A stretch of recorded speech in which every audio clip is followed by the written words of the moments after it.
welcome to the Results Realty and Results Land Co channel. I'm Alan Howard, owner and broker of both companies. As stated in my last video as to buyer's agency, today we're going to talk about transaction brokerage. And it's a pretty simple deal of what it was originally designed to do. And again, as I've said in the past, once we get through all these and you understand seller's agency, buyer's agency, and transaction brokerage, we're going to move on and give you some scenarios to show you why these things are so critical to understand and know what you're getting into so you as a buyer or seller are not led down a path. So, what is a transaction broker? A transaction broker is simply that, a broker that is in the middle of two parties to execute a transaction. Now, let's say that the property is not listed. The agent is not representing the seller. They're not representing the buyer. The seller and the buyer have come to their own terms. They understand what each one of them wants. They're friends or associates or whatever, and one of them has just decided that they want to buy the other one's property. They've already decided on a price. They've already decided on how they're going to close. They've already decided on what stays, what goes, so on and so forth. All the terms and conditions of their deal, they have verbally or maybe even put together on paper, and they both understand what they're doing.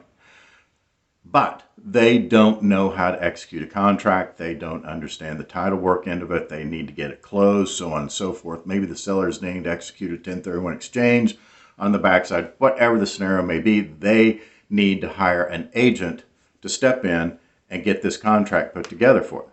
Now, what is the transaction broker's role in this situation? It's strictly that. If you're a transaction broker, you're not advocating for the seller, you're not advocating for the buyer. They've already put their terms together.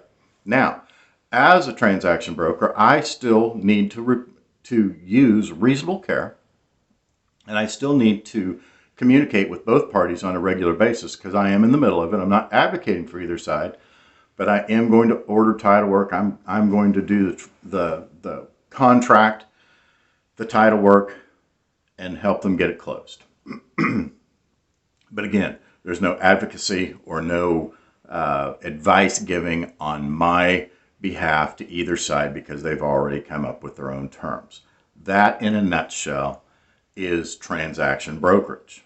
Now, when we get into scenarios on with the next few videos, it will all begin to make sense to you why I wanted to embark on this little series of videos about agency, because there's just a tremendous amount of misinformation and misuse of all of these different agency and transaction broker applications within the industry that I'm afraid some of our agents really don't understand very well. And if they don't understand it very well, I know that the general public does not understand it very well.